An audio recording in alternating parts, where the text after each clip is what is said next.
Beyond the earth भाग 2 इस दुनिया से परे। अगर आपने बियॉन्ड द अर्थ का पहला भाग नहीं सुना है तो पहले भाग को जानना जरूरी है। अब कहानी वहां से आगे बढ़ती है जहां से एक सवाल ने पूरी मानव सभ्यता की दिशा बदल दी थी। माइक्रो मिसाइल प्रोजेक्ट के अस्तित्व में आने से लगभग 12 साल पहले की बात है। उस दिन डॉक्टर त्रिलोक के जीवन का सबसे सफल दिन था। शाम ढल चुकी थी। मुंबई की रोशनियों के बीच होटल ताज अपनी भव्यता में चमक रहा था। डॉक्टर त्रिलोक अपने सबसे करीबी साथी और सहायक वैज्ञानिक के साथ डिनर के लिए वहां पहुंचे थे। टेबल पर शैंपेन रखी थी, खाना परोसा जा चुका था और माहौल में उत्सव की खुशबू घुली हुई थी। कारण भी बड़ा था। उसी दिन दोपहर को डॉक्टर त्रिलोक का बनाया हुआ पहला ह्यूमनॉइड रोबोट पूरी तरह सफल हुआ था। उस परीक्षण को देखने के लिए देश विदेश के कई वरिष्ठ वैज्ञानिक आए थे।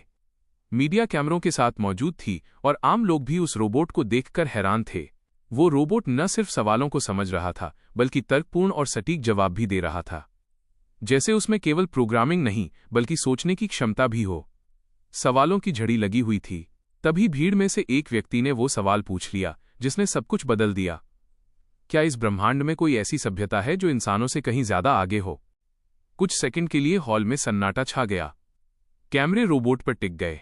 रोबोट ने शांत स्वर में जवाब दिया, अगर इंसान अपना शोध पृथ्वी के बाहर करे तो इस प्रश्न का उत्तर मिल सकता है। हॉल तालियों से गूंज उठा। वरिष्ठ वैज्ञानिकों ने इसे एक संतुलित और वैज्ञानिक उत्तर माना। मीडिया ने इसे भविष्य की सोच बताया। सब आगे बढ़ गए, लेकिन डॉक्टर त्रिलोक आगे नहीं बढ़ पाए।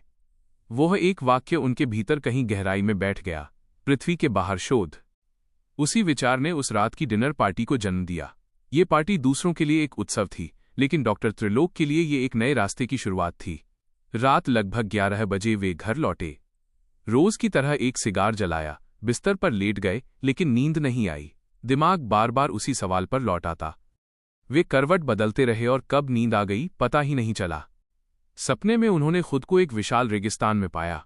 चारों तरफ रेत ही रेत थी। आसमान से पत्थरों की बारिश हो रही थी और वे जान बचाकर भाग रहे थे। उन्हें साफ महसूस हो रहा था कि कोई उनका पीछा कर रहा है। पीछे मुड़कर देखा तो एक इंसान दिखाई दिया जिसका पूरा शरीर किसी अजीब से कवर में ढका हुआ था। पहले वो धीरे धीरे चल रहा था, लेकिन अचानक उसकी गति दोगुनी हो गई। उसके हाथों से रस्सी जैसी संरचना निकली जो गिरते हुए पत्थरों से चिपक जाती और उसे आगे खींच लेती, जैसे वो गुरुत्वाकर्षण और गति के नियमों से खेल रहा हो।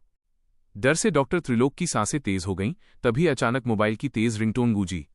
सुबह के 8 बज चुके थे। उन्होंने आंखें खोलीं। मोबाइल स्क्रीन पर हजारों नोटिफिकेशन चमक रहे थे। Happy birthday Trilok sir, happy birthday brother. उन्हें याद आया, आज उनका जन्मदिन था, लेकिन चेहरे पर कोई खुशी नहीं आई। पिछले 15-20 वर्षों से ऐसा ही होता आया था। उन्हें खुद से ज्यादा दूसरों को याद रहता था कि उनका जन्मदिन है। बिना किसी को जवाब दिए वे उठे और वॉशरूम की ओर चले गए। तैयार होते समय वो सपना बार बार दिमाग में घूमता रहा। वो इंसान कौन था? उसकी गति, उसका तरीका, वो साधारण नहीं था। नाश्ते में उन्होंने 2 रोटियां और पालक की सब्जी खाई और सीधे लैब की ओर निकल पड़े। लैब पहुंचते ही स्टाफ ने उनके लिए सरप्राइज बर्थडे सेलिब्रेशन किया। केक काटा गया, तालियां बजीं। डॉक्टर त्रिलोक ने हल्की सी मुस्कान के साथ सबका धन्यवाद किया, लेकिन वो मुस्कान भीतर तक नहीं पहुंची। अपने केबिन में पहुंचकर उन्होंने डायरी निकाली। वे मन हल्का करना चाहते थे, लेकिन आज शब्द भी साथ नहीं दे रहे थे। भीतर कुछ उथल पुथल मचा रहा था। कभी रोबोट का जवाब याद आता, कभी वो सपना।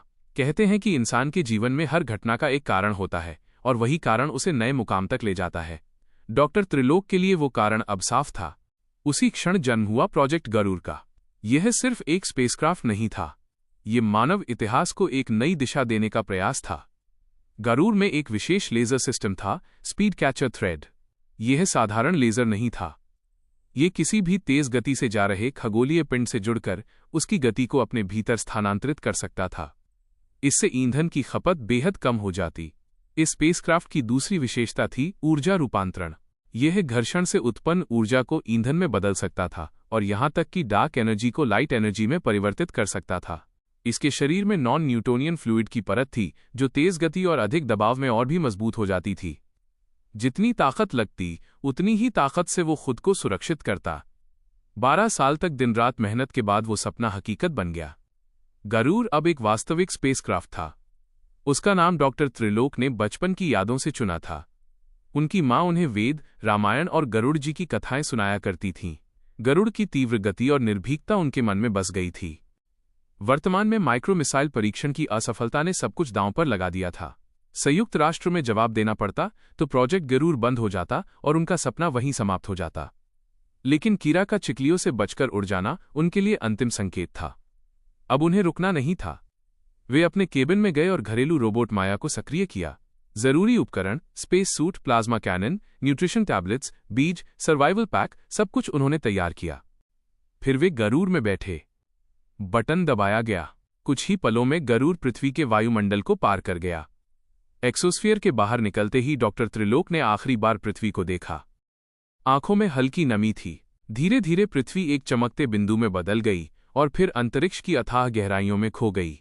यही इंसान सिर्फ पृथ्वी का निवासी नहीं रहेगा।